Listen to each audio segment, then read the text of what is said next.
Good evening. Big question తో మీ ముందున్నాను. నేను Eshwar Pasupuleti. Hello Modi గారా? నమస్కారం సార్. నమస్కార్ సార్. మన వాళ్ళు బ్రీఫ్డ్ మీ మనం మన ఎన్డీఏ తరపున ఒక మేనిఫెస్టో రిలీజ్ చేయబోతున్నాం సార్. ఆ మేనిఫెస్టో పైన మీ ఫోటో, అందమైన ఫోటో పెడతాను సార్. అలాగే మన కమలం పువ్వు గుర్తు కూడా పెడతాను సార్. మేనిఫెస్టో మీ చేతులతో రిలీజ్ చేయాలి సార్.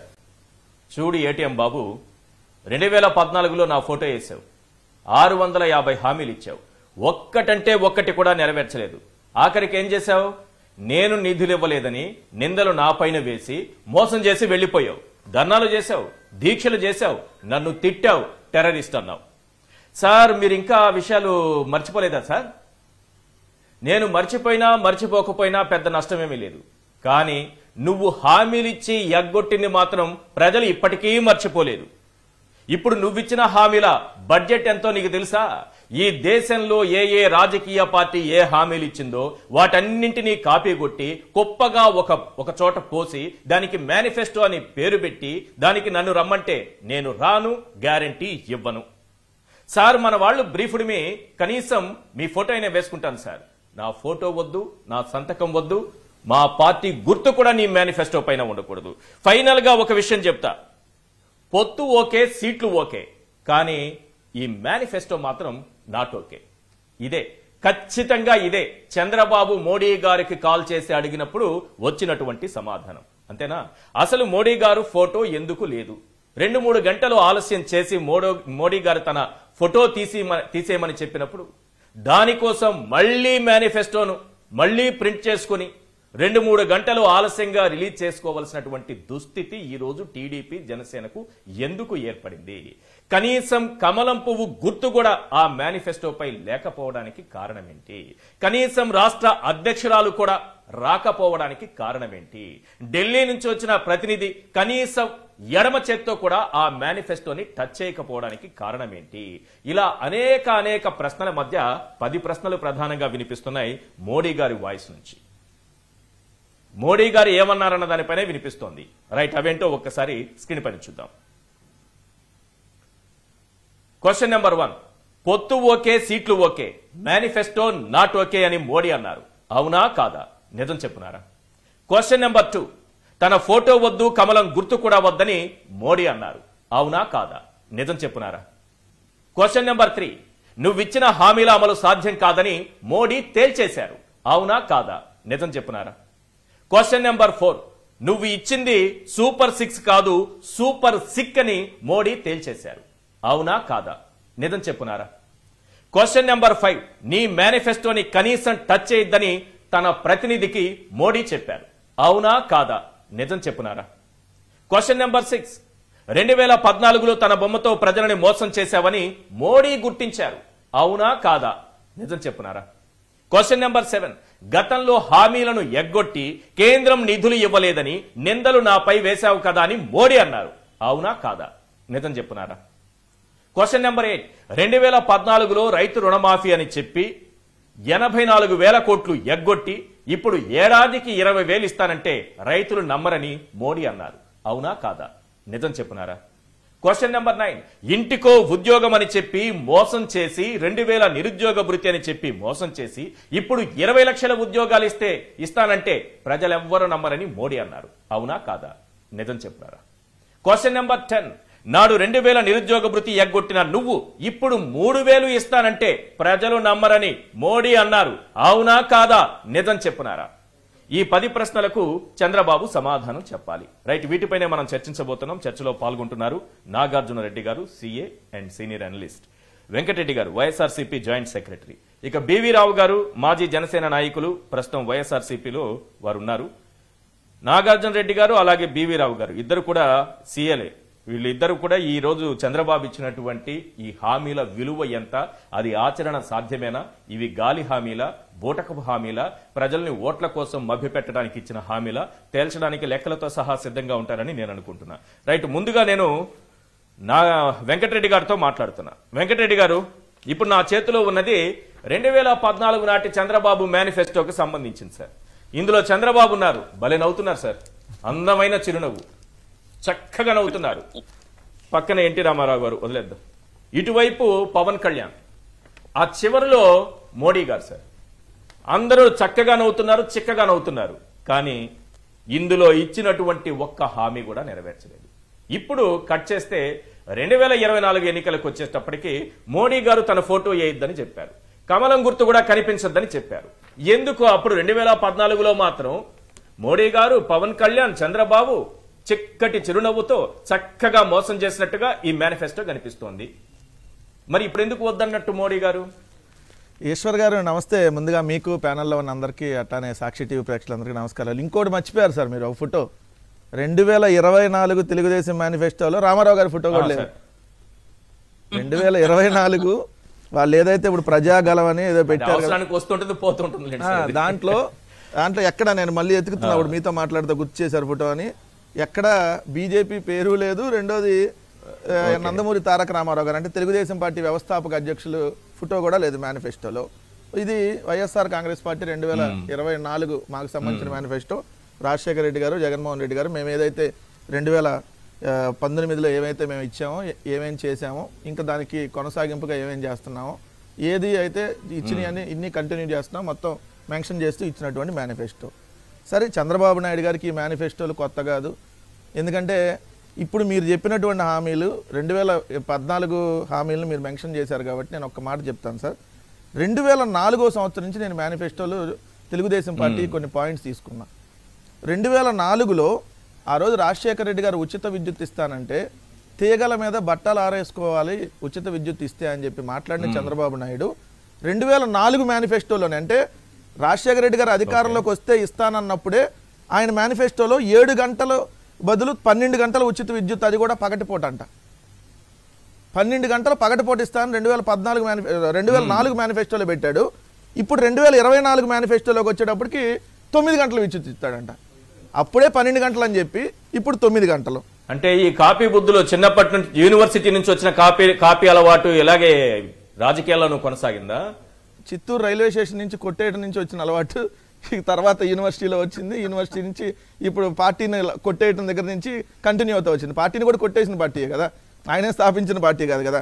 ఆ రోజే చూడండి సార్, 2004 నేను ఎందుకు 2004 మెన్షన్ చేస్తున్నా అంటే 20 సంవత్సరాల క్రితం నుంచే ప్రజలకు తెలియాలి. 20 సంవత్సరాల క్రితం 2004లో నిరుపేదలకు 2000 రూపాయలు, పేదలకు 1500 రూపాయలు, మధ్య తరగతికి 1000 రూపాయలు 1వ తారీఖు మహిళల బ్యాంకు ఖాతాలో జమ చేస్తా. ఇది 2004లో సార్ చంద్రబాబు నాయుడు గారు ఇచ్చిన హామీ. అప్పుడే 2004లోనే రైతులందరికీ రుణమాఫీ, ఉచిత కలర్ టీవీలు. మళ్ళీ 2009 వచ్చేటప్పటికి సేమ్ అప్పుడు నిరుద్యోగ వృత్తి ఇస్తాడంట, 150 రూపాయల గ్యాస్ సిలిండర్ అంట, మళ్ళీ సేమ్ 2000, 1500, 1000 రూపాయల నగదు బదిలీ అంట, 50 లక్షల ఉద్యోగాల కల్పన సార్. ఇప్పుడు 2009లో ఈయన చెప్పిన వాగ్దానాలు. తర్వాత అదే 2009లో ఉచిత కలర్ టీవీలు, దానికి అయ్యే కరెంటు కూడా ప్రభుత్వం భరించిద్దంట, దానికి అయ్యే కరెంటును కూడా ప్రభుత్వం భరించిద్దని చెప్పాడు. సార్ 50 లక్షలు ఒకసారి ప్రజలకు అందరికి వినిపించండి సార్, ఇది చాలా ఆశ్చర్యంగా ఉంది. 50 లక్షలు 2009లో 64 పేజీల తెలుగుదేశం మేనిఫెస్టో, 64 పేజీల తెలుగుదేశం మేనిఫెస్టోలో నిరుద్యోగ వృత్తి 1000 రూపాయలు, 150 రూపాయల గ్యాస్ సిలిండర్ సార్. 2009లో 150 రూపాయల గ్యాస్ సిలిండరు, సేమ్ మళ్ళీ నగదు బదిలీ 2000, 1500, 1000 రూపాయలు, 50 లక్షల ఉద్యోగాల కల్పన, 50 లక్షలు సార్. తర్వాత మళ్ళీ ఉచిత కలర్ టీవీలు, దీనికి అయ్యే కరెంటు కూడా ప్రభుత్వం భరిస్తుంది. ఇది 2009. సరే 14కి వచ్చేటప్పుడు మీ అందరికీ తెలుసు, జగన్ గారు కూడా రోజు చెప్తున్నారు, దాంట్లో వివిధ జిల్లాలను అనుసంధానం చేస్తూ బుల్లెట్ ట్రైన్లు ప్రవేశపెడతాం, ఏదైతే నెల్లూరు, శ్రీకాకుళము ప్రతి జిల్లాలో ఎయిర్పోర్ట్ని కడతాడంట, కేజీ నుండి పీజీ వరకు ఉచిత విద్య కాలేజ్ విద్యార్థులకు ఐప్యాడ్, ప్రతి నియోజకవర్గంలో వృద్ధాశ్రమాలు, గుడిసెలో లేని ఆంధ్రప్రదేశ్, ఇంటికి ఒక ఉద్యోగం ఇవ్వలేని వారికి నిరుద్యోగ వృత్తి. గుడిసెలు లేని ఆంధ్రప్రదేశ్ మరి నువ్వు 2014లో చెప్తే ఇప్పుడు జగన్మోహన్ రెడ్డి గారు వచ్చినాక 31 లక్షల మందికి ఇళ్ల పట్టాలు ఇచ్చి ఇల్లు కట్టించే కార్యక్రమం ఎందుకు జరిగింది సార్? నువ్వు 2014 to 19 గుడిసెల లేని ఆంధ్రప్రదేశ్ నువ్వు కనీసం ఒక గుడిసె లేనటువంటి ఒక గుడిసెకైనా నువ్వు కట్టుండుంటే 31 లక్షల మంది ఇంతమంది ఉంటారు కదా. అంటే అలివిగా అన్నటువంటి వాగ్దానాలు, అధికారంలోకి రావటం కోసం అడ్డగోలు హామీలు, సాధ్యపడినటువంటి హామీలు, తిమ్మిని బమ్మిని చేయటం, ఒక అభూత కల్పనలో ఒక వంచనతో కూడినటువంటి మేనిఫెస్టో, ఇట్లాంటివన్నీ మేనిఫెస్టో ఇచ్చి తర్వాత ఇంటర్నెట్ నుంచి డిలీట్ చేయటం. నిన్న నుంచి ఒకటి అవుతున్నారు, నిన్న వాళ్ళ మేనిఫెస్టో రిలీజ్ అయినప్పటి నుంచి ప్రతి ఒక్కరు డౌన్లోడ్ చేస్తున్నారంట, ఎందుకంటే తర్వాత తీసేస్తారు కదా అని. ఎవరో ఒకరి దగ్గర కాపీ ఉంటుందని చెప్పి డౌన్లోడ్ చేసి కొంతమంది అయితే ప్రింట్అవుట్ తీసుకుని, నేను కూడా అందుకని ప్రింట్అవుట్ తీసుకున్నా సార్, మళ్ళీ అది ఆ డౌన్లోడ్లో పోద్దేమో అని సరే డౌన్లోడ్ లో పోద్దామని చెప్పి నేను కూడా తెలుగుదేశం పార్టీకి సంబంధించి ఏమనుకోవద్దు, ఇంటరప్ట్ చేస్తున్నాను, ఏమి అనుకోవద్దు సార్. మీరు గుడిసె గురించి అన్నారు కాబట్టి అంటున్నాను సార్. ఒక గుడిసెలు లేని ఆంధ్రప్రదేశ్ అన్నారు కదా, వాళ్ళ జెండాలో గుడిసె ఉంటుంది సార్. ఈ గుడిసె పర్మనెంట్ గా ఉండిపోయింది సార్. పేదల బతుకులు ఈ గుడిసెల్లాగా ఈ జెండాలో ఉన్నట్టే పర్మనెంట్ గా ఉండిపోయేలా చంద్రబాబు చేశారు. కానీ ఈ రోజు మన జగన్మోహన్ రెడ్డి గారు వారి బ్రతుకుల్ని మార్చారు. ఇది జెండాలో మాత్రం పర్మనెంట్ గా ఉండిపోతుంది సార్. అంతే సార్. ఇప్పుడు ఇక్కడ ఒకటి ఈశ్వర్ గారు, నేను 2004 నుంచి ఎందుకు మెన్షన్ చేశానంటే అతను ఎలాంటి హామీలు ఇస్తాడంటానికి. ఎందుకంటే 99 నుంచి 95 నుంచి 2004 దాకా అతనే అధికారంలో ఉన్నాడు. అధికారంలో ఉన్నప్పుడు మరి ఇవన్నీ చేయనప్పుడు మళ్ళీ వస్తే చేస్తాను అని. తర్వాత 2014 నుంచి 19 దాకా ఉన్నాడు, అప్పుడు చేయలా. ఇప్పుడు మళ్ళీ వస్తే చేస్తా. ఇక 2019లో అయితే ఎంత వెరైటీ చూడండి సార్. 2019లో చాలా మంది మనం ఆ మేనిఫెస్టోని వదిలేసాం, కానీ ప్రపంచంలో 5వ అద్భుత నగరంగా అమరావతి నిర్మాణం. మళ్ళీ 2024 మేనిఫెస్టోలో అది మర్చిపోయాడు. 5వ అద్భుతమైన నగరం తీసేశాడు. 12 గంటల ఉచిత విద్యుత్ అన్నాడు సార్ పోయిన సంవత్సరం మేనిఫెస్టో. అది 2019 మేనిఫెస్టో. 24కి వచ్చేటప్పుడు 3 గంటలు తగ్గించేశాడు, 9 గంటలు. అప్పుడు చూడండి, అధికారంలో ఉండి 12 గంటల ఉచిత విద్యుత్ కాదు కదా, సక్రమంగా 7 గంటలు కూడా ఇవ్వకుండా 12 గంటలు ఇస్తా అని చెప్పి మళ్ళీ మేనిఫెస్టోలో పెట్టి మళ్ళీ ఇప్పుడు దాన్ని కూడా తగ్గించేసి పెట్టాడు. అమ్మ వందనం కింద నెలకు 1500 ఇస్తానని పోయిన 2019 మేనిఫెస్టోలో పెట్టాడు. అప్పుడు జగన్మోహన్ రెడ్డి గారు అమ్మ ఒడి 15,000 ఇస్తున్నారు కాబట్టి మేనిఫెస్టోలో పెట్టారు కాబట్టి ఆయన 2019లోనే ప్రజలకు ఎరవేశాడు సార్. ప్రజలకు ఎరవేశాడు. జగన్మోహన్ రెడ్డి గారు అమ్మ ఒడి ఇస్తానంటున్నాడు 15,000, నేను 18,000 ఇస్తా సంవత్సరానికి. అంటే 1500 ఇంటూ 12 నెలలు, సో సంవత్సరానికి 18,000 ఇస్తా అని చెప్పి అప్పుడే ఎరవేశాడు. అయినా కూడా ప్రజలు నమ్మల. ఇప్పుడు చూడండి, దాని ప్లేస్లో అదే అమ్మ వందనంలో ఈ 18,000 పోయి 15,000 చేసి ఎంతమంది ఉంటే అంతమందికి ఇస్తానంటున్నాడు. ఇవన్నీ సాధ్యపడేటటువంటి హామీలా సార్? పెన్షన్లకు సంబంధించి చెప్పాడు. కానీ ప్రజలు చాలా తెలివైన వాళ్ళు, విజ్ఞానవంతులు, విజ్ఞత ఉన్నవాళ్ళు, విచక్షణ ఉన్నవాళ్ళు చక్కగా ఆలోచిస్తారు సార్.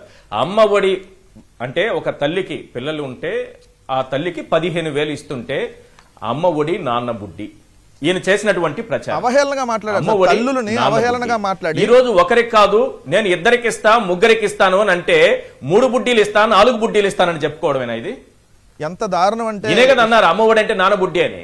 ఈశ్వర్ గారు, ఎంత దారుణం అంటే అమ్మ ఒడి డబ్బులను తీసుకొని వెళ్ళి ఆ అమ్మ ఒడికి ఏదైతే తల్లికి వేస్తున్నారో ఆ అకౌంట్లో డబ్బులు డ్రా చేసుకొని తండ్రి వెళ్ళి రోజు మందు తాగుతున్నాడు. ఈ పథకం అనేది వేస్ట్, ఈ పథకం అనేది నిరుపయోగం. ఎందుకు తల్లులకు అసలు డబ్బులు ఇవ్వాలి? తల్లులకు డబ్బులు ఇవ్వాల్సినటువంటి పని ఏంటి? స్కూల్లో అన్ని బాగు చేస్తే సరిపోతాయి కదా. ఈ సోమరిపోతులు చేస్తున్నాడు, ఈ మద్యం తాగడం కోసం ఆ డబ్బులన్నింటినీ ఉపయోగిస్తున్నారని చెప్పినటువంటి ఇతను వ్యక్తి మరి ఇద్దరుంటే ఇద్దరికి ఇస్తాం, ముగ్గురుంటే ముగ్గురికి ఇస్తాం, ఇంకా పిల్లల్ని కనండి ఇస్తాం అంటున్నాడు. ఇది ఇంకో వెరైటీ. అట్లా చెప్పకూడదు, ఆయన భాషలో చెప్పాలి. నో ఆయన భాషలోనే చెప్పాలి. ఆయన భాషలోనే చెప్పండి. మీరు ఇద్దరుంటే 2 బాటిల్ ఇస్తా, ముగ్గురుంటే 3 బాటిల్స్ ఇస్తా, నలుగురుంటే 4 బాటిల్ ఇస్తా, 4 మద్యం బుట్టీలు ఇస్తా, ఆ భాషలోనే చెప్పాలి. మనం ఏం చేస్తాం సార్, మనకేం రాటల్లా అది ప్రిపేర్ అవుదామన్న అట్లా వాళ్ళ భాషకి. ఎందుకంటే మన జగన్మోహన్ రెడ్డి గారే మాకు ఒకటి నేర్పారు కాబట్టి వాళ్ళు ఏమన్నా కూడా మన పద్ధతిగా, వాళ్ళు ఏం కొంప అంటారు, మనమేమో ఇల్లు అంటాము. వాళ్ళకి మనకు డిఫరెన్స్ అది. వాళ్ళు ఏమంటారు కొంప అంటారు, మనమేమి ఇల్లు అంటాము.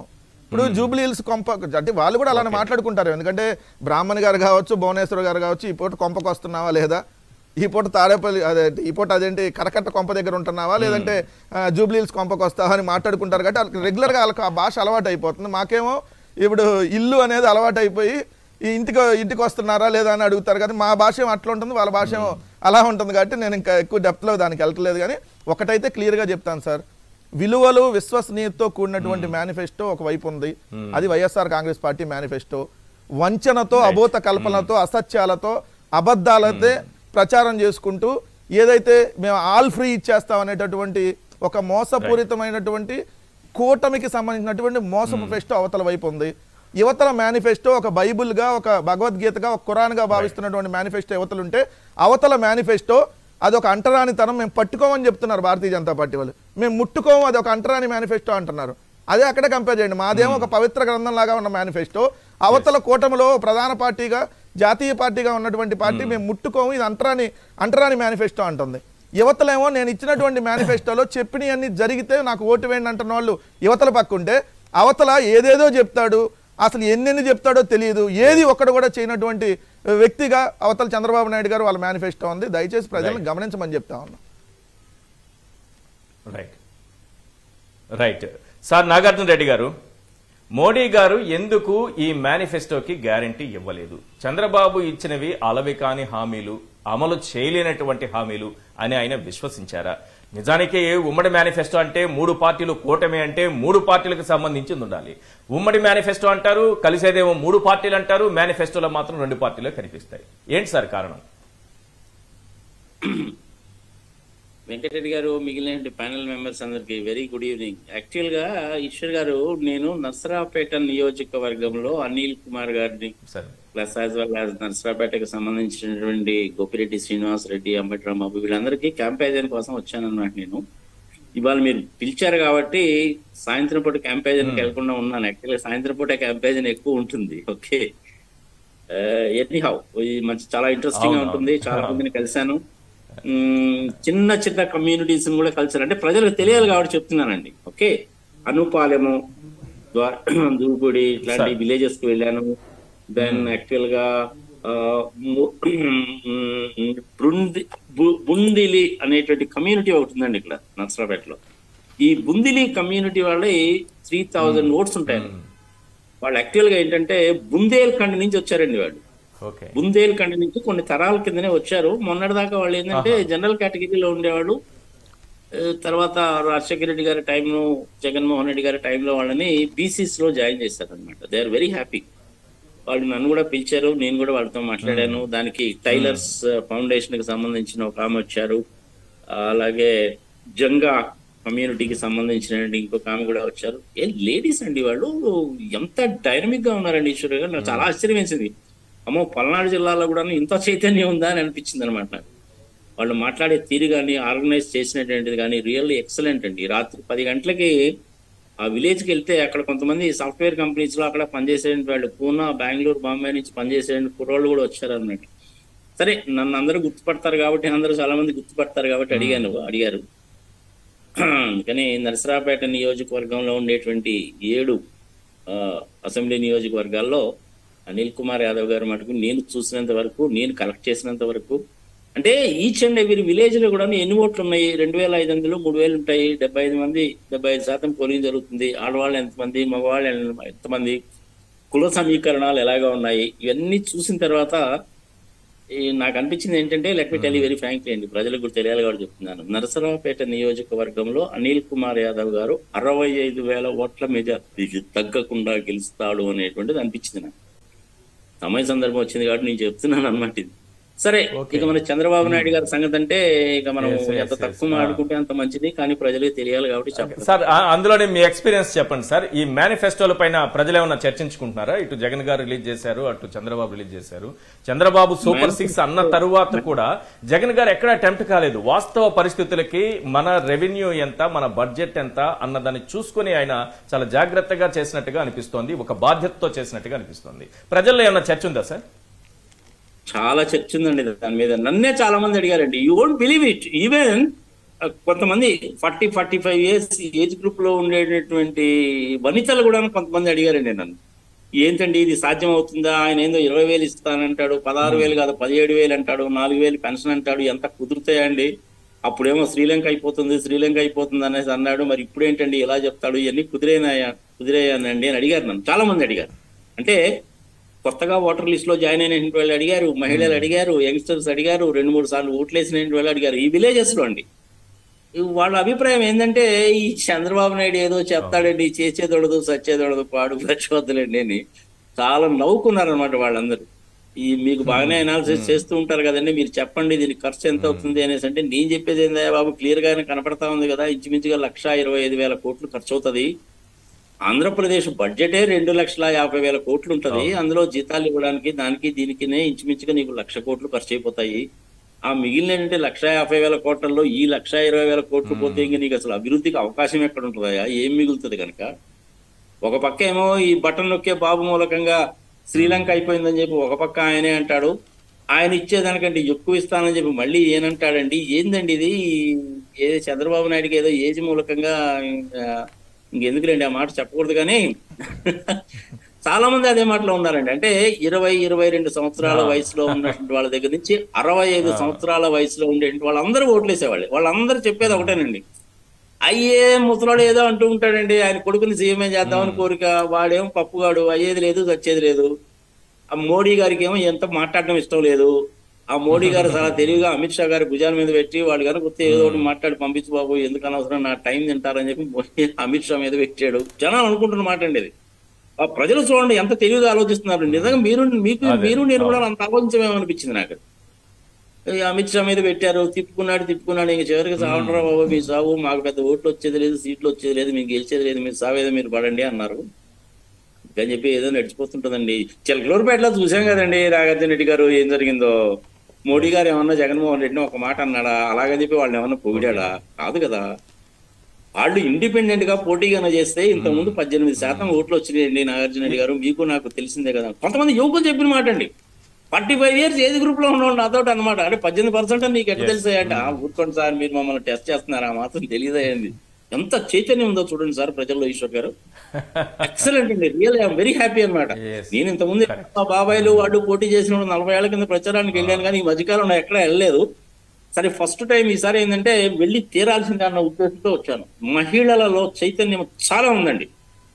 ఆంధ్రప్రదేశ్ లో ఉన్నటువంటి 4,9,00,000 మీకున్న ఎక్స్పీరియన్స్ ఓటర్లలో మహిళలు ఎక్కువ ఉన్నారండి.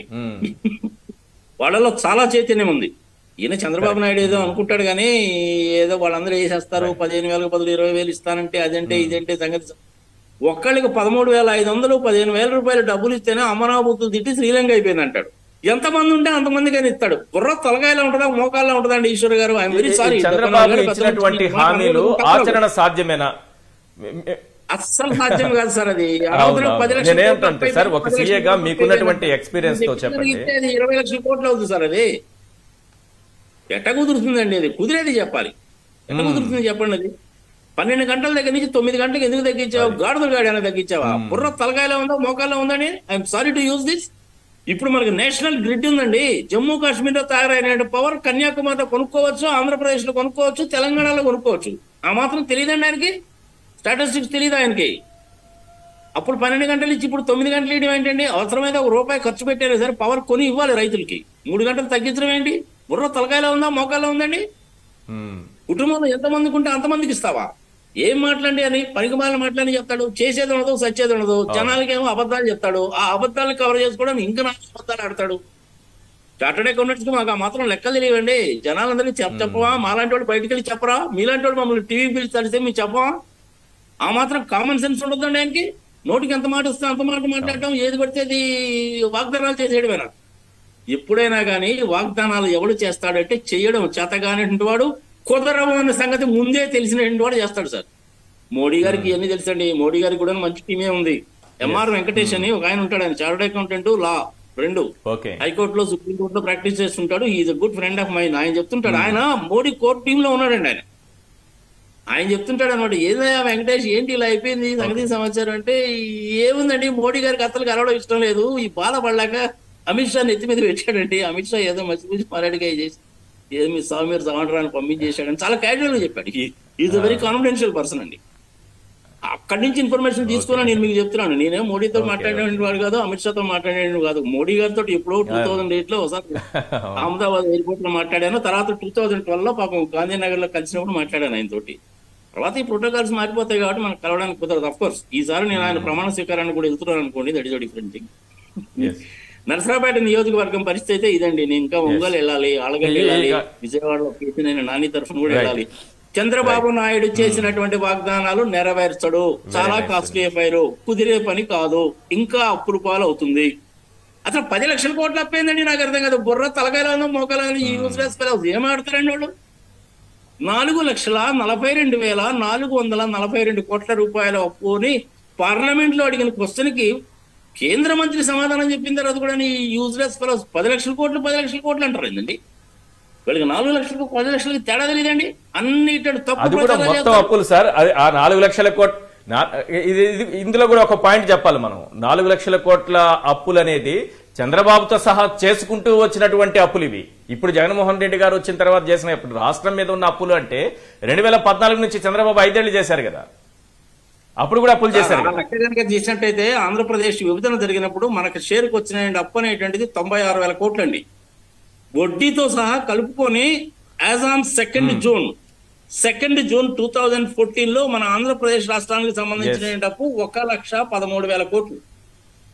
దాని తర్వాత ఈయన అధికారంలో ఉండి దిగిపోయేటప్పుడు అప్పు ఎంత ఉందంటే 2,60,000 కోట్లు ఉందండి.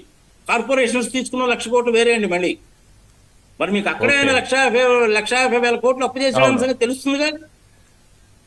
అంతసేపటి జగన్మోహన్ రెడ్డి మీద పడి అడుగుతారేమండి. అప్పు చేసి జగన్మోహన్ రెడ్డి గారు చేసిన అప్పులు ఎక్కడ విదేశాల్లోనూ స్విస్ బ్యాంక్ లోనూ సింగపూర్ లో ఏమైనా ఆస్తులు కొనుక్కున్నాడండి. చంద్రబాబు నాయుడు కంటే ఈశ్వరన్ తెలుసు కాబట్టి ఆస్తులు కొనుక్కుంటాడండి. ఇంకా చెప్పాలంటే నాకు చాలా పెద్ద అనుభవం. నేను సింగపూర్ వెళ్ళినప్పుడు 1-2 సార్లు వేరే హోటల్లో ఉండేయండి. ఒక సర్దార్జీ వాడు తెలుగు కూడా వచ్చు, వాడు చెప్పేవాడు అనమాట. ఏది సంగతి సమాచారం సార్, చంద్రబాబు నాయుడుకి హోటల్ చాలా ఫ్రీక్వెంట్ గా వస్తూ ఉంటాడు సార్. మలేషియన్ ప్రైమ్ మినిస్టర్ ఆయన కొడుకు కూడా వస్తూ ఉంటారు, ఈశ్వరన్ గారు కూడా వస్తూ ఉంటారు సార్. అంటే నీకెట్లా తెలుసురా బాబు అనేసి అడిగితే వాడు చెప్తున్నాడు అనమాట నాకు ఒకసారి. చంద్రబాబు నాయుడు ఫ్రీక్వెంట్ గా ఇక్కడికి వస్తాడని. సరే అఫ్కోర్స్ సరే సింగపూర్ సంగతి ఎందుకు లేదు కానీ అతని వ్యవహారం ఇప్పుడు వేరే ఇంకో రకంగా పోయింది అనుకోండి. అతను కూడా అరెస్ట్ చేశారు. రేపు 2025లో సింగపూర్ లో ఎలక్షన్స్ ఉన్నాయి. అతని సీట్ ఒకప్పుడు నెంబర్ 2. సో ఇట్లా ఈయన చేసే పనులన్నీ ఇలాగే ఉంటాయండి. సో ఆ 2,60,000 కోట్లు అనేటువంటిది ఇప్పుడు 4,40,000 కోట్లు అయింది. 2,70,000 కోట్ల రూపాయలు అనేటువంటిది పథకాల రూపంలో ఇచ్చాడు జగన్మోహన్ రెడ్డి. జేబులో డబ్బులు వేసుకున్నాడండి. విలేజ్ వైజ్ గా తీసామండి మేము ఇన్ఫర్మేషన్ ఈశ్వర్ గారు. విలేజ్ వైజ్ గా ఒక్కొక్క విలేజ్ కి ఏ పథకాల కింద అయితేనేమి 3 కోట్ల రూపాయలకి తక్కువ కాకుండా వెళ్ళినాయండి. మినిమం 3 crores వచ్చిందండి ఒక్కొక్క విలేజ్ కి. ఆ విలేజ్ లో ఉండే వాళ్ళు కొంతమంది 700 మంది ఉన్నారు, కొంతమంది 1,200 మంది ఉన్నారు, కొంతమంది 2,000 మంది కూడా ఉన్నారు. యావరేజ్ ఫిగర్ చెప్తున్నానండి, ప్రజలకు తెలియాలి కాబట్టి. 3 కోట్ల రూపాయలకి తగ్గకుండా ప్రతి గ్రామానికి ఆంధ్రప్రదేశ్ లో వచ్చింది. ప్రతి ఇంటికి కూడా 50,000 రూపాయలకి తగ్గకుండా పథకాల కిందకి వచ్చిందండి.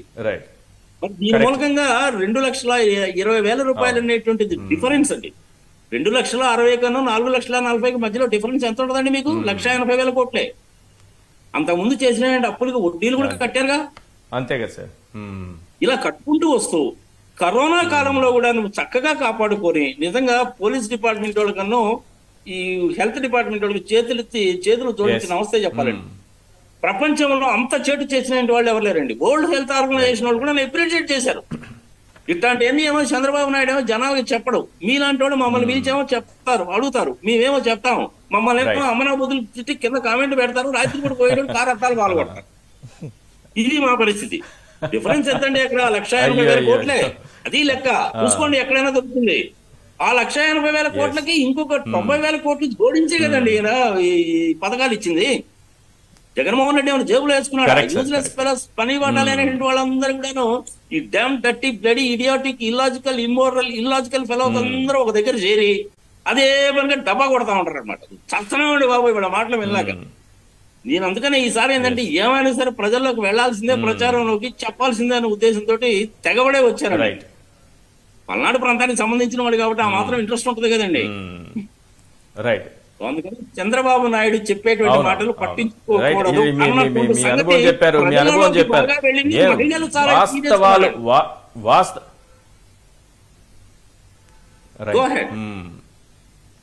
రైట్. ఎన్ని ఎవరైనా వాస్తవాలు చెప్తే వాళ్ళ మీద ఏ రకమైనటువంటి ఎదురుదాడనే దానికి మీరు కూడా చెప్పారు. చూడండి, అసలు సాక్షి యాంకర్ ఈశ్వర్ గాడు పేటీఎం కుక్క కంటే దారుణం.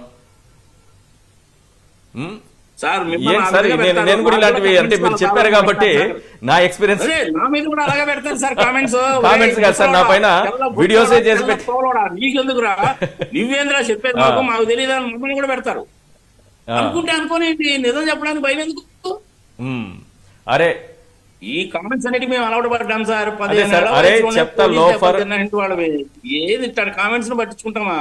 ఏం చేస్తారు, ఏం పీపుతారు sir? I'm sorry to use this word. ఇంతవరకు నేను లాంగ్వేజ్ మాట్లాడలేదు. ఏం చేస్తారు సార్ మీరు నన్ను?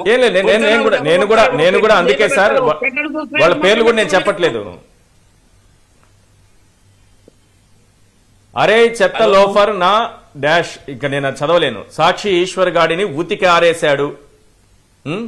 సాక్షి యాంకర్ ఈశ్వర్ చూస్తే చస్తాడు. ఒరే పరికమాలిన వెధవ. సాక్షి ఈశ్వర్ గాడు మామూలుగా ఏడవడం లేదు. ఇంకా ఏరా బుక్కా ఫకీర్ గా ఈశ్వర్ ఏంట్రా లైవ్ లో ఏదో వాడుతున్నావు? వాడు బుక్కా ఫకీర్ గాడు. ఏమిరా ఈశ్వర్? అసలు వీటిని ఏ మాత్రం కూడా పట్టించుకోవట్లేదు సార్. కాకపోతే మీరు అన్నారు కదా మీలాంటి వాళ్ళకి నాలాంటి వాళ్ళకి తప్పవు, నిజాలు మాట్లాడే వాళ్ళకి ఇలాంటివి తప్పవు అని చెప్పడానికి మాత్రమే అది ఎగ్జాంపుల్ గా చూపించాను. రైట్, ఒకసారి మనం బివి రావు గారితో మాట్లాడదాం. బివి రావు గారితో మాట్లాడే ముందు నిన్న మేనిఫెస్టో రిలీజ్ చేస్తున్న సందర్భంలో వాడు ఉంటాడు, కారు అద్దాలు పగలగొట్టేవాడు ఉంటాడు, రకరకాల మనుషులు ఉంటారు సార్. ఉంటారు, ఫిజికల్ గా మెంటల్ గా అన్నిటికీ సిద్ధపడే మేము ఇందులోకి వచ్చాం. దీని మూలకంగా మాకేం ₹1 బెనిఫిట్ అంటూ వచ్చేదంటే ఏముండదు. మా టైం పెట్టుకుంటున్నాము, మా సొంత డబ్బులు ఖర్చు పెట్టుకొని చేస్తున్నాం సార్. రాజశేఖర రెడ్డి గారితో కలిసి పనిచేసాము, జగన్మోహన్ రెడ్డితో కలిసి కూడా పనిచేస్తున్నాం. జగన్మోహన్ రెడ్డి గారు నన్ను ఎప్పుడు పిలవలేదు, పదవి ఇవ్వలేదు, చాలువా కప్పలేదు. ఈ రోజు వరకు కూడా నాకు వైఎస్ఆర్సీపీలో ప్రాథమిక సభ్యత్వం కూడా లేదండి. జగన్మోహన్ రెడ్డి గారి సమక్షంలోనే కండుగా కప్పించుకోవాలని ఇన్నాళ్ళ నుంచి వెయిట్ చేస్తాను. ఈవెన్ దాన్ని ఈసారి ప్రచారంలోకి ఎందుకు దిగాను అనేసి అంటే, టీవీలో నన్ను చాలా మంది చూస్తుంటారు కాబట్టి ఏ విలేజ్కి వెళ్ళినా కానీ గుర్తుపడతారండి. వాళ్ళందరికీ నేను ఇదే చెప్తున్నాను, బాబు మీ భూమి ఎక్కడికి పోదు, రైట్, అది సేఫ్ గానే ఉంటుంది. మీ 4 సెంటర్లో మీరు కట్టుకున్నటువంటి ఇల్లు సేఫ్ గానే ఉంటుంది. అంతా కంప్యూటరైజ్ చేస్తారు, పర్ఫెక్ట్ గా ఉంటుంది. మీరు ఎటువంటి భయాందోళనలు పెట్టుకోవాల్సినటువంటి పని లేదు. భారతీయుల చట్టాల ప్రకారం అది కుదరదు. ఇదే చెప్తున్నాను నేను ఈ మధ్య. వాడు విలేజర్స్ అందరూ అడుగుతున్నారండి నన్ను దీని గురించి. అనవసరంగా తప్పుడు ప్రచారాలు చేస్తారు సార్. నిజం చెప్పడం చేత కాకపోతే నోరు మూసుకుంటారు. ఒకసారి 2 సార్లు 3 సార్లు వింటారు. ఎన్నిసార్లు వింటారు సార్ మీ అబద్ధ ప్రచారాలు? అంతే. ప్రజలు పిచ్చోడు అనుకుంటున్నారా ఏంటి? ప్రజలు చాలా విజ్ఞులు, చాలా తెలివిగలవాడండి. అందులో మహిళలు ఈ ఏజ్ గ్రూప్ లో 25 ఏళ్ల నుంచి 45 ఏళ్ల వయసులో ఉండేటువంటి మహిళలు చాలా విజ్ఞానంగా ఉన్నారు, చాలా ప్రొయాక్టివ్ గా ఉన్నారండి. వాళ్ళు అడిగే క్వశ్చన్ మీరు సమాధానం చెప్పలేరు, దిమ్మ తిరిగిపోద్ది మీకు. నేను ప్రాక్టికల్ గా చూసి చెప్తున్నాను. నేను ప్రచారంలో మహిళలతో ఇంటరాక్ట్ అయి చెప్తున్నాను. నేను చాలా ఇంటెలిజెంట్ గా ఉన్నారు వాళ్ళు. జగన్మోహన్ రెడ్డి మళ్ళీ ఒకసారి గెలవడం గ్యారంటీ. 49% మళ్ళీ ఓటింగ్ వస్తుంది. ఎటువంటి సందేహాలు ఎవరు పెట్టుకోవాల్సిన పని లేదు. నేను ప్రాక్టికల్ గా చూసి చెప్తున్నాను. ఇంకా వారం రోజులు టైం ఉంది. ఈ వారం రోజులు ఇంకెన్ని గ్రామాలు చూస్తానో, ఎంతమందిని కలుస్తాను. Right sir, go ahead. Right.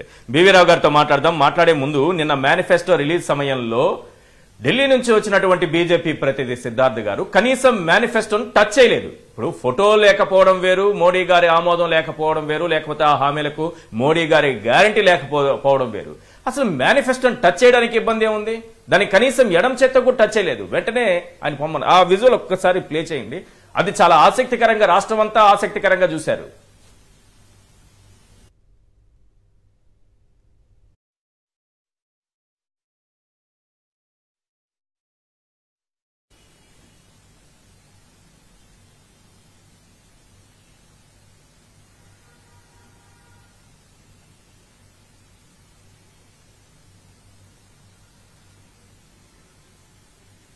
అది పరిస్థితి. ఆ ఫేసులు చూడ ఇద్దరిని. అంటే చంద్రబాబులో కాస్త కూడా చిరునవ్వు లేదు. ఒక వాడిపోయిన మొహంతో ఆయన కనిపిస్తున్నారు. ఇటు పవన్ కళ్యాణ్ చూస్తే ఒక పాలిపోయిన మొహంతో కనిపిస్తున్నారు. ఏం జరిగిందో అర్థం కాదు. 3 గంటల సేపు వెయిట్ చేసి అప్పటికప్పుడే మోడీ ఫోటో తీసేసి, కమలం గుర్తు తీసేసి, మళ్ళీ మేనిఫెస్టో పైన కొత్త ప్రింట్ తీసుకుని ప్రజల ముందుకు రావాల్సినటువంటి దుస్థితి. అక్కడి నుంచి వచ్చినటువంటి ఢిల్లీ ప్రతినిధి అయితే, బీజేపీ ప్రతినిధి అయితే, అస్సలు దాన్ని నేను టచ్ కూడా చేయను, మా మోడీ గారు చెప్పారు ఈ విషయాన్ని, కనీసం నేను ఎడమ చేత్తో కూడా టచ్ చేయను. ఇది ఒక పాపాల పుట్ట, అబద్ధాల పుట్ట అన్నట్టుగా ఆయన చూస్తూ ఉండడం అనేది చాలా ఆసక్తికరంగా మారింది. బివి రావు గారు, అసలు ఏం జరుగుంటుంది సార్? మీరు జనసేనలో చాలా సీనియర్ నాయకులుగా ఉన్నారు. ఎందుకు ఈ సన్నివేశం చూసినప్పుడు మీకేమనిపించింది? అసలు ఏం జరుగుంటుంది అనుకున్నారు? ఎందుకంటే జనసేనలో ఉన్నారు, బీజేపీతో కలిసి ఉన్న పరిస్థితుల్ని చూశారు, ఎన్డీఏలో జనసేన భాగస్వామిగా ఉన్న పరిస్థితులను చూశారు. ఈ సిచ్యువేషన్ ఎందుకు, ఇలాంటి పరిస్థితి ఎందుకు వచ్చింది? ఈ సన్నివేశం చూసిన తర్వాత ఇందాక ఒక మాట నాగార్జున రెడ్డి గారు చెప్పారు, ఎవరైతే నిజాలు మాట్లాడుతున్నారో, వైఎస్ఆర్ కాంగ్రెస్ పార్టీ గురించి నిజాలు, జగన్మోహన్ రెడ్డి గారి గురించి నిజాలు, చంద్రబాబు నాయుడు అబద్ధాల గురించి ఎవరైతే మాట్లాడుతున్నారో వాళ్ళందరి మీద విపరీతమైన కామెంట్లు వస్తున్నాయి అన్న దాని మీద మొన్న నేను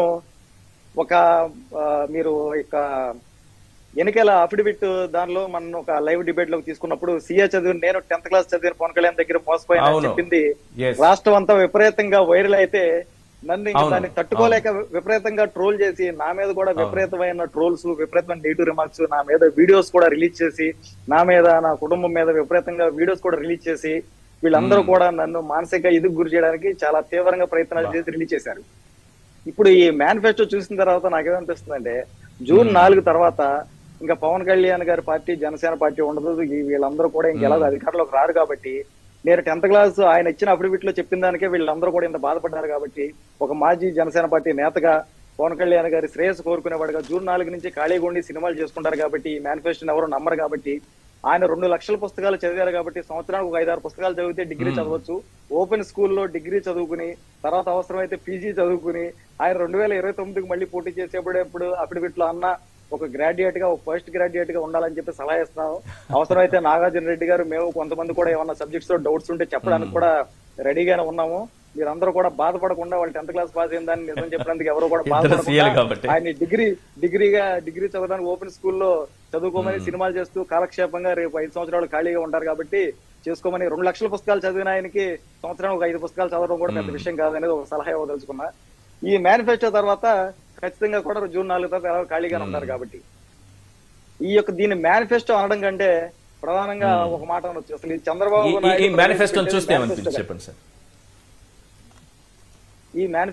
ఏంటండి ఈశ్వర్ గారు ఈ మేనిఫెస్టోని చంద్రబాబు నాయుడు పెట్టేది చూసినప్పుడు మీకేమనిపించింది అందులో హామీలు అన్ని? అసలు అందులో చూసినప్పుడు ఏమనిపించింది అంటే ముందు కాపీ పేస్ట్ ఇది కాపీ పేస్ట్ అంటారు చూసారా, కాపీ చేసి ఒక చోట నుంచి ఇంకో చోట పేస్ట్ చేస్తారు. మనకి సిస్టమ్ లో కంప్యూటర్ లో ఒక దాన్ని కాపీ చేసి మనం ఏమీ కష్టపడకుండా దాన్ని కాపీ చేసి ఇక్కడ పేస్ట్ కొడితే యాజ్ ఈజ్ గా వస్తుంది. కాబట్టి చంద్రబాబు నాయుడు ఇచ్చింది మేనిఫెస్టో కాదు కాపీ పేస్ట్. కాపీ చేసి పేస్ట్ చేసి ఆయన 2014లో ఒక మేనిఫెస్టో ఇచ్చాడు, అది చెత్తబుట్టలోకి వెళ్ళింది. ఎందుకంటే ఆ హామీలు ఒకటి కూడా నెరవేర్చలేదు. తర్వాత 2019లో ఒక మేనిఫెస్టో ఇచ్చాడు, అది కూడా మళ్ళీ చెత్తబుట్టలోకి వెళ్ళింది. అది ఎక్కడ ఉందో ఎవరికి తెలియదు, అది కూడా చెత్తబుట్టలోకి వెళ్ళింది. మళ్ళీ 2024లో ఇచ్చిన మేనిఫెస్టో కూడా మళ్ళీ చెత్తబుట్టలోకి వెళ్తుంది తప్ప దాని గురించి మనం మాట్లాడుకోవడం ఇంత డిబేట్ పెట్టుకోవడం కూడా అనవసరం అనేది నా అభిప్రాయం. ఎందుకంటే ఆయన సొంతంగా తయారు చేసుకుని ప్రజలకి ఒక విషయం ఒక సీఏగా మీరు చెప్పండి, ఒక సీఏగా చెప్పండి సార్, దగ్గరగా వాస్తవానికి దగ్గరగా మాట్లాడదాం. ఒక సీఏగా చెప్పండి, మీరు జగన్ గారు 15,000 అమ్మ ఒడిస్తానంటే ఒకరికి కాదు, ఇంట్లో ఎంతమంది ఉంటే ముగ్గురుంటే 45,000. ఇప్పుడు ఒక తల్లి 3 పిల్లలు ఉన్నారనుకోండి, జగన్మోహన్ రెడ్డి గారు ఇచ్చే 15,000 తీసుకోవాలా, లేకపోతే చంద్రబాబు నాయుడు గారు ఇస్తానన్నటువంటి 45,000 తీసుకోవాలా? అవ్వాతాతలు ఉన్నారు, లేకపోతే పెన్షన్దారులు 3,000 తీసుకుంటారు. జగన్మోహన్ రెడ్డి గారు వాస్తవాన్ని చెప్పారు, నేను 3,500. జగన్మోహన్ రెడ్డి గారు వాస్తవాలు చెప్పారు, అది ఓకే సార్. నేను అనేది ఏంటంటే జగన్మోహన్ రెడ్డి గారు 3,500 వరకు నేను ఇవ్వగలను అని చెప్పారు. చంద్రబాబు 4,000 అంటున్నారు. రైతులకేమో నేను 16,000 వరకు ఇవ్వగలను రైతు భరోసా కింద అని జగన్మోహన్ రెడ్డి గారు చెప్తున్నారు. నేను 20,000 ఇచ్చేస్తానని ఆయన అంటున్నారు. మరి జనం ఎటువైపు, రైతులు ఎటువైపు చూడాలి? 20,000 చంద్రబాబు వైపు చూడాలా వద్దా?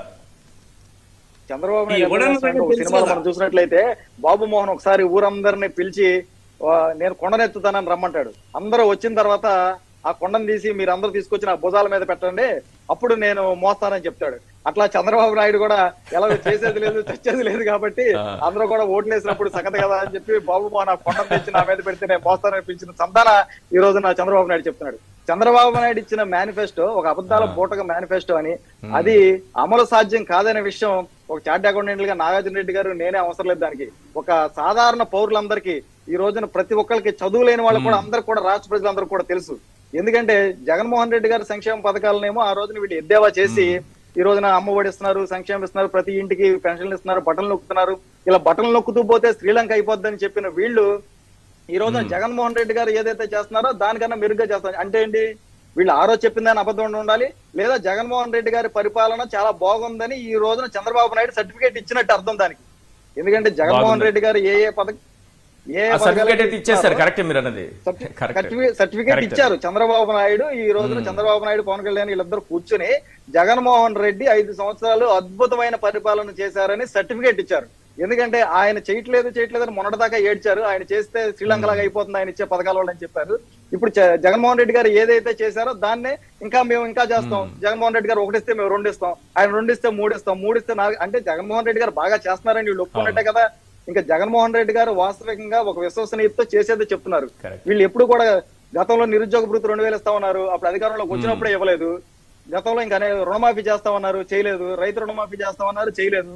అవన్నీ రెట్టింపు అయ్యి తర్వాత వడ్డీలతో సహా కట్టుకోవాల్సి వచ్చింది. మేము సీఏ చదివిన ఒక రైతు కుటుంబం నుంచి వచ్చిన వాళ్ళ కింద కైగులో మేము నా పొలాలకే నేను ఉన్న అప్పు కన్నా 3 రెట్లు చేసి కట్టా. 20,000 అప్పుకి 65,000 తర్వాత మళ్ళీ కట్టాల్సి వచ్చింది. కాబట్టి చంద్రబాబు నాయుడు ఎవరు కూడా నమ్మే పరిస్థితులు లేరు. కానీ కూటమి ఈ మేనిఫెస్టో కూడా కూటమి మేనిఫెస్టో ప్రతి చోట ఎక్కడ చూసినా బీజేపీ వాళ్ళు ఎన్డీఏ కూటమిగా వీళ్ళందరినీ కూడా తెలుగుదేశం అధికారంలోకి వస్తుంది, ఇది జనసేన అధికారంలోకి వస్తుంది అనే పదాలు ఎక్కడా వాడొద్దని చెప్పి స్ట్రాంగ్ వార్నింగ్ ఇచ్చి రాష్ట్రం అంతా కూడా వీళ్ళు ఎక్కడ పార్టీ కార్యాలయాలు ఏర్పాటు చేసుకున్నా ఎక్కడ చేసుకున్నా ఎన్డీఏ కూటమి 2014లో మోడీ గారి ఫోటో ఉండొచ్చు, 2024లో ఎందుకు ఉండకూడదు? అదే చెప్తున్నా. 2014లో మోడీ గారి ఫోటో ఉంది సార్, మరి 24లో ఎందుకు ఉండకూడదు? రామారావు గారి ఫోటో కూడా పెట్టారు. ఆయన గట్టిగా వార్నింగ్ ఇచ్చారు కాబట్టి ఆయన మోడీ గారు ఇది సాధ్యం అయ్యేది కాదు, మీరు ఫోటో వాడొద్దన్నారు. AP election incharge BJP incharge గారు వచ్చి ఎక్కడైనా ఒక మేనిఫెస్టో రిలీజ్ చేసామంటే 3 పార్టీలు ఉంటే 3 పార్టీల ప్రతినిధులు మేనిఫెస్టో పట్టుకుంటారు. వీళ్ళ మేనిఫెస్టో 3 పార్టీల ప్రతినిధులు బీజేపీ వాళ్ళు అసలు దీన్ని చేతితో పట్టుకోవడం కూడా ఇష్టపడకుండా అసహించుకున్నారు. ఎన్డీఏ కూటమి మేనిఫెస్టో అని చెప్పి వీళ్ళు చెప్తా ఉన్నారు. ఎన్డీఏ కూటమి కింద ఈ రోజున ఎన్నికలకు వెళ్తా ఉన్నారు. ఎన్డీఏ కూటమి అంటే ఎవరండి? ఈ రోజున ఎన్డీఏ కూటమికి ప్రధాన పార్టీ ఎవరు? భారతీయ జనతా పార్టీ. అటువంటి ఎన్డీఏ కూటమిలో భారతీయ జనతా పార్టీ పేరు గాని, భారతీయ జనతా పార్టీ ప్రధానమంత్రి నరేంద్ర మోడీ గారి ఫోటో గాని వాడొద్దన్నారంటే వాళ్ళు వీళ్ళ మీద విశ్వసనీయత లేదు, చంద్రబాబు నాయుడు మాటలు ఎవరు నమ్మే పరిస్థితిలో లేరు అనే విషయం ఈ రోజు ప్రజలందరూ కూడా అర్థం చేసుకోవాలి. వాళ్ళ మిత్రపక్షంలో ఉన్న నరేంద్ర మోడీ గారు వీళ్ళు నమ్మట్లేదు, బీజేపీ వాళ్ళే వీళ్ళు నమ్మట్లేదు. కేంద్రానికే ఇది సాధ్యం కాని హామీలు అని తెలిసినప్పుడు ఇంకా ప్రజలు ఎలా నమ్ముతారండి? ఖచ్చితంగా ఇది మళ్ళీ చెత్తపుట్టలోకి వెళ్లే మేనిఫెస్టో తప్ప ఇది మేనిఫెస్టో అనుకోవడానికి కూడా లేదు, దాని గురించి మనం మాట్లాడుకోవడానికి కూడా మాత్రం అవసరం కూడా లేదనేది నా యొక్క ఉద్దేశం. ఈశ్వర్ గారు రైట్. చంద్రబాబు ఆణిముత్యాలు అంటే ఆయన ఇచ్చేటటువంటి హామీల్లో ఉన్నటువంటి ఆణిముత్యాలు అలాగే అమలు చేసిన తర్వాత తప్పకుండా అమలు చేస్తారు సార్. ఏ విధంగా అమలు చేస్తారనేది ఆయనే చెప్తారు, నా నోటితో చెప్పడం కాదు. ఒక వీడియో ఎగ్జాంపుల్ ఒకటి చూపించి మాట్లాడుకుందాం, ఎందుకంటే చంద్రబాబు గురించి మనం మాట్లాడే ప్రతి మాటను కూడా ఆధారాలతో మాట్లాడుకుంటే బాగుంటుంది. రైతులకు రుణం విముక్తి చేయాలి, రైతులను ఆదుకోవాలని ఈ జిల్లా నుంచే ప్రకటించిన మాట మళ్ళీ ఒక్కసారి గుర్తు చేస్తున్నాం. ఏ రైతు కూడా రుణాలు కట్టవలసిన అవసరం లేదు. మీ రుణాలు నా భుజస్కంధాలపైన మోసినా సరే మీకు న్యాయం చేపిస్తాను. కేంద్ర ప్రభుత్వం కూడా ముందుకు రాలేకపోయారు, బ్యాంకులు కూడా నా మీద ఒత్తిడి తీసుకొచ్చారు. నేను ఒకటే చెప్పాను, ఎన్ని ఇబ్బందులున్నా పర్వాలేదని 100 రోజులు ఆలోచించి కడాను ఒక పథకాన్ని తీసుకొచ్చాం. దాని ప్రకారం ఏ రైతు కూడా ఒక్క పైసా మీరు రుణాలు కట్టకుండా పూర్తిగా రుణాలు చెల్లించే బాధ్యత నేను తీసుకుంటున్నాను. మీరు భయపడవలసిన అవసరం లేదు. మీ ఇంటికి ఏ బ్యాంకులు రాడు, ఎలాంటి జప్తులుండవు.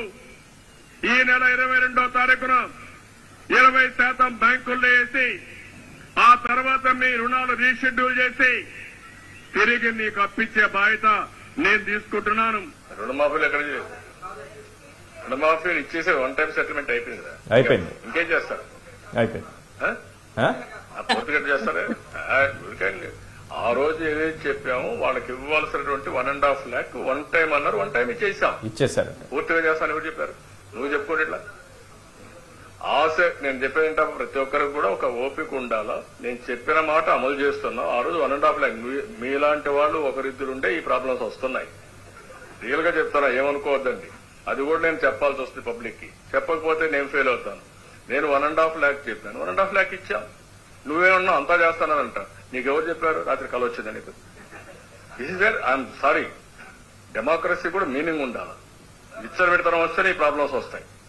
అందుకనే ఆ విచ్చలవిడతనం రాకూడదు. వేరే దేశాల వారికి ఉండకూడదు. కొన్ని దేశాలు ఎందుకు డెవలప్ అవుతాయంటే వాళ్ళకు ఒక క్రమశిక్షణ, ఒక పద్ధతి, ఒక ప్రొసీజర్. ఇక్కడేంటి ప్రతి ఒక్క దానికి ఏదో కాల్ చేసి మొఖాన్ని ఏదో దుడుచుకోమంటారు, గుడ్డ కాల్చి. ఆ పరిస్థితి రాకూడదు మీకు. I'm very sorry. అందుకనే పబ్లిక్ కూడా ఒకసారి గట్టిగా కూడా పబ్లిక్ చెప్పకపోతే ఏమనుకుంటారంటే నేను చేసిన మీరు చెప్పినంత ఆశపడి అసలు పోతుంది. అత్యంత ఆశ మంచిది కాదు. కష్టపడితేనే వెంకటరెడ్డి గారు వెంకటరెడ్డి గారు సూపర్ 650 ఇది వేరే మార్గం. సూపర్ 650 మీకు అర్థమైందా? సూపర్ 650 అంటే 650 హామీలు. ఇప్పుడు చంద్రబాబు నాయుడు గారు చెప్పకే చెప్పారు సార్, నేను ఇవన్నీ ఇచ్చేస్తారు సార్. ఈ సూపర్ 650 గురించి నేను ఇవన్నీ ఇచ్చేస్తానని చెప్పి ఆశపడి వేసారా ఓటు, మళ్ళీ మీకు మూడిందే అని చెప్పి చెప్పకనే చెప్పారు అక్కడ. ఎందుకంటే ఓటేస్తే మళ్ళీ మీకు పోటే అని, ఓటేస్తే మళ్ళీ మీకు పోటే, ఊరికి ఇవన్నీ నేను ఇస్తున్నా అని చెప్పి ఆశపడి కానీ ఇచ్చారా ఏమి ఇవ్వరని చెప్పి ఆయన ఓపెన్ గానే చెప్తున్నటువంటి పరిస్థితి. అదేదో అంతకుముందు రాజశేఖర రెడ్డి గారు ఎప్పుడో ఒకటి చెప్తా ఉండేవాళ్ళు సార్, అమ్మకి అన్నం పెట్టినవాడు పెన్నమ్మకి బంగారు గాజులు చేయిస్తానన్నాడంట అని చెప్పి నా సామెత ఇప్పుడు అప్గ్రేడ్ అయింది చంద్రబాబు నాయుడు గారు వచ్చినాక. ఏంటంటే అమ్మకి కనీసం గంజి నీళ్ళు కూడా పోయినాడు, పిన్నమ్మకి బెంజ్ కార్ అని వజ్రాల నెక్లెస్ కొనిస్తా అన్నాడు. ఇప్పుడు చంద్రబాబు నాయుడు గారిది వాగ్దానాలు అట్లున్నాయి. అధికారంలో ఉన్నప్పుడు 14 ఏళ్ల పాటు అధికారంలో ఉండి ఏ ఒక్క హామీని కూడా నెరవేర్చకుండా ఇప్పుడు మళ్ళీ వస్తే ఇవన్నీ చేస్తానంటే దానికి అర్థం ఏంటి? అంటే చేయడానే కదా దానికి అర్థం. మళ్ళీ ఇస్తే మళ్ళీ మోసపోతారు, నట్టేట మునుగుతారు. తస్మాత్ జాగ్రత్త. ఆల్ ఫ్రీ మోసగాడు చంద్రబాబు నాయుడు వస్తున్నాడు, తస్మాత్ జాగ్రత్త. ఎందుకంటే ఇప్పుడు ఆయన చెప్పేటటువంటి వాగ్దానాల్లో సింపుల్గా ఒక పెన్షన్లే తీసుకున్నాం సార్. ఎందుకంటే ఈరోజు ఆంధ్రప్రదేశ్ రాష్ట్రంలో జగన్మోహన్ రెడ్డి గారు 66 లక్షల మందికి పెన్షన్లు అందిస్తున్నారు సార్. 3,000 రూపాయలు వృద్ధులకి, వికలాంగులకి, డయాలసిస్ పేషెంట్లకి అయితేనేమో మీరు అన్నట్టుగా 10,000 రూపాయలు అట్లా పెన్షన్ అంతా ఉంది. మొత్తం ఈ పెన్షన్లు 66 లక్షల మంది ఉన్నారు. ఈ దేశ చరిత్రలో ఇంత అత్యధిక పెన్షన్లు ఏ రాష్ట్రంలో కూడా లేవు. 66 లక్షలు. అత్యధికంగా ఈరోజు నెలకి మనకు అవుతున్నటువంటి ఖర్చు 1960 కోట్లు. అంటే దాదాపుగా 2,000 కోట్లు నెలకు అవుతున్నాయి. అంటే సంవత్సరానికి వచ్చేటప్పటికి 24,000 కోట్ల రూపాయలు అవుతున్నాయి. అదే చంద్రబాబు నాయుడు గారు ఇప్పుడు ఏమంటున్నాడు? 3,000 ప్లేస్లో 4,000 చేస్తానంటున్నాడు. 4,000 చూసుకుంటే 4,000 మళ్ళీ వికలాంగులకు 6,000 అంటున్నాడు. అట్లానే కొత్తగా మళ్ళీ 50 సంవత్సరాలు దాటిన వాళ్ళకి అంటున్నాడు. ఏది ఎస్సీ, ఎస్టీ, బీసీ, మైనార్టీలకి. ఇది మొత్తం జగన్మోహన్ రెడ్డి గారు ఇస్తుంది. మొత్తం ఇప్పుడు కలుపుకుంటే ఏదైతే నెలకి 3,833 కోట్లు అవుతుంది సార్. అంటే సంవత్సరానికి వచ్చి ఒక పెన్షన్ల మీద 46,000 కోట్లు ఖర్చు పెట్టాలి. ఇప్పుడు చంద్రబాబు నాయుడు గారు చెప్పే లెక్క ప్రకారం పెన్షన్ల మీద సంవత్సరానికి 46,000 కోట్లు. ఇప్పుడు జగన్మోహన్ రెడ్డి గారు 24,000 కోట్లు ఖర్చు పెడుతుంటేనే ఎంత అవుతుందో మీకు తెలుసు. కానీ ఇప్పుడు దానికి డబల్ చెప్తున్నాడు చంద్రబాబు నాయుడు గారు. 46,000 అంటే 24కి డబల్ ఆల్మోస్ట్. ఇదన్నీ సాధ్యపడేటువంటి అంశాల. ఇప్పుడు ఆయన చెప్పినటువంటి సూపర్ 6 ప్లస్ ఇప్పుడు కొత్తగా ఏదైతే హామీలు చెప్పాడు సార్, వాటికి మొత్తం సూపర్ 6కి ఏమో 74,803 కోట్లు అవుతుంది. అదర్ స్కీమ్స్ కి అంటే నిన్న ఇంకా అనౌన్స్ చేశాడు కదా, 50 ఏళ్ళకి బీసీలకి పెన్షన్స్, లేదా అట్లా వాలంటీర్లకు 10,000, అట్లా అదర్ స్కీములు మొత్తం చూసుకుంటే 61,314 కోట్లు అవుతుంది. అంటే మొత్తం 136,117 కోట్లు. మళ్ళీ ఒక మ్యాండటరీగా కొన్ని ఉన్నాయి. గోరుముద్ద, ఏదైతే ఆరోగ్యశ్రీ, ఏదైతే ఫీజు రియంబర్స్మెంట్ లాంటి టచ్ చేయలేని స్కీములు, అవి ఖచ్చితంగా కంటిన్యూ చేయాలి. అవి 29,100 కోట్లు అది మ్యాండటరీగా ఖర్చు పెట్టాలి. ఇప్పుడు మీరు అన్నట్టు చేయూతలు, ఆసరాలు అన్నీ తీసేస్తాడు చంద్రబాబు నాయుడు. అసలు వచ్చేది లేదు కానీ మనం చెప్తున్నాం ఏంటంటే అసలు చంద్రబాబు నాయుడు వచ్చేది లేదు, సచ్చేది లేదు. కాకపోతే ఒక ప్రజలకి తెలియజేయడం కోసం ఎన్ని, ఎందుకంటే అది 136,000 కోట్లు మ్యాండటరీగా ఖర్చు పెట్టాలని 29,100 కోట్లు, మొత్తం 1,65,217 కోట్లు అయింది సార్. ఇది అంటే ఉద్యోగస్తుల శాలరీలు దాదాపుగా 1,00,000 కోట్లు. అంటే ఎంత అవుతుంది? ఇది కలిపితే 2,65,000 కోట్లు అవుతుంది. మన బడ్జెట్ ఎంత అండి? మన 2023-24 మన బడ్జెట్ 2,28,000 కోట్లు. ఒక్క రూపాయి డెవలప్మెంట్ మీద ఖర్చు పెట్టకుండా కేవలం ఉద్యోగస్తుల శాలరీలు, ఇప్పుడు చంద్రబాబు నాయుడు చెప్పినటువంటి స్కీములకి మన బడ్జెట్ కంటే అదనంగా ఇంకొక 40,000 కోట్లు ఖర్చు అవుతుంది. అదనంగా 2,28,000 కోట్లు మన బడ్జెట్, లాస్ట్ బడ్జెట్. ఇప్పుడు ఇది మొత్తం కలుపుతుంటే 2,65,000 కోట్లు అవుతుంది. మరి అసలు ఇదన్నీ పాజిబుల్ అయ్యేటటువంటి అంశాల. ఈయన ఇంకో మాట అంటాడు సార్, సంపద సృష్టిస్తా అని. ఎక్కడ నుంచి సంపద సృష్టిస్తాడు? మరి అధికారంలో ఉన్నప్పుడు ఎందుకు సంపద సృష్టిస్తా? నువ్వు 95 నుంచి ముఖ్యమంత్రిగా ఉన్నావు. 95 నుంచి 2004 దాకా నువ్వే ముఖ్యమంత్రిగా ఉన్నావు. ప్రతి సంవత్సరం రెవెన్యూ డెఫిసిటే మొత్తం 740 కోట్లు, 3,200 కోట్లు, 2,600 కోట్లు, మొత్తం చూస్తే 21,040 కోట్లు రెవెన్యూ డెఫిసిట్ 9 సంవత్సరాల్లో చంద్రబాబు నాయుడు గారు. మళ్ళీ 2014 నుంచి 19 దాకా 5 ఏళ్ళు ముఖ్యమంత్రిగా ఉన్నప్పుడు 68,349 కోట్లు రెవెన్యూ డెఫిసిట్. అంటే ఒక సంవత్సరం 13,000 కోట్లు, ఒక సంవత్సరం 7,000 కోట్లు, ఒక సంవత్సరం 17,000 కోట్లు. అంటే మొత్తం 14 ఏళ్ల చంద్రబాబు నాయుడు గారి పరిపాలనలో 89,389 కోట్లు. అంటే దాదాపుగా 90,000 కోట్లు రెవెన్యూ డెఫిసిట్. ఏది? హైదరాబాద్ లాంటి పెద్ద నగరం పెట్టుకొని ఇప్పుడు నువ్వు అమరావతి కట్టి ఏది 20 ఏళ్ల తర్వాత వచ్చే సంపద, నువ్వు చెప్పేటటువంటి కాకి లెక్కలు సంపద సృష్టి అనేది కదా సార్ చెప్పేది. ఇప్పుడు అమరావతిలో అమ్మితే సంపద వచ్చేసిద్ది, నేను తీరుస్తా అంటాడు. అరే హైదరాబాద్ లో అనుకున్నారు ఆయన. ఈశ్వర్ అంత, సింగపూర్ ఈశ్వర్ అంత బిజీగా ఉండడం వల్ల మర్చిపోయారు. అంటే ఆయన కేసుల్లో బిజీగా ఉన్నాడు. ఆయన కేసుల్లో బిజీగా ఉన్నాడు. ఈయన మొన్నటిదాకా ఒక 50 రోజులు జైల్లో ఉన్నాడు. కాబట్టి ఇద్దరు కాదు సార్ ఇప్పుడు లెక్కలు. ఎందుకంటే హైదరాబాద్ అంటే హైదరాబాద్ లాంటి మహానగరాన్ని పెట్టుకొని 9 సంవత్సరాల పాటు కాదు ఈశ్వర్ గారు, హైదరాబాద్ లాంటి మహానగరాన్ని పెట్టుకొని 9 సంవత్సరాలు ముఖ్యమంత్రిగా ఉన్నప్పుడే నువ్వు రెవెన్యూ డెఫిసిట్ 21,000 కోట్లు చూపించావు. రాజశేఖర రెడ్డి గారు ఆ రెవెన్యూ డెఫిసిట్ నుంచి ప్లస్ చేసుకుంటా వచ్చారు. నువ్వు మళ్ళీ ఇప్పుడు 5 ఏళ్ళు ముఖ్యమంత్రిగా చేసి ఇంకొక 68,000 కోట్లు. అంటే నువ్వు ఎక్కడ సంపద సృష్టించావు? నువ్వు సంపద కొంతమందికి సృష్టించావు. సీఎం రమేష్, సుజనా చౌదరి, రామోజీరావు, రాధాకృష్ణ, TV5 నాయుడు, నారాయణ కాలేల నారాయణ, ఇంకొంతమంది నీ బినామీలు ఉన్నారు, మురళీమోహన్. ఇట్లాంటి వాళ్ళ సంపద పెరిగింది. పేదల సంపద పెరగల, ప్రభుత్వ సంపద పెరగల. చంద్రబాబు నాయుడు గారు ఉన్నప్పుడు వాళ్ళ బినామీల సంపద పెరిగింది. ఇప్పుడు కూడా అదే చెప్తున్నాడు, నేను అధికారంలోకి వస్తే సంపద పెంచుతా. ఎవరు సంపద పెంచుతావు? నారాయణ కాలేలు పెరుగుతాయి, లేదంటే మీరు అన్నారు సీఎం రమేష్ సంపద పెరిగిద్ది, నీ బినామీల సంపద పెరుగుతుంది. రాజశేఖర రెడ్డి గారు ఇంకో మాట కూడా 2 దశాబ్దాల క్రితం చంద్రబాబు నాయుడు గారు నాగార్జున రెడ్డి గారు ఒక ఆసక్తికరమైన అంశం అంటే ఇది సందర్భోచితం అవునో కాదో నాకు తెలియదు కానీ చెప్పాలనిపించింది. ఇప్పుడు మోడీ గారి ఫోటో లేదు, లేకపోతే కమలం గుర్తు ఇవన్నీ లేవు, సరే ఇవన్నీ మాట్లాడుకుంటున్నాము. చంద్రబాబు నాయుడు గారి తనయుడు లోకేష్ నాయుడు పాదయాత్ర చేశారు సార్.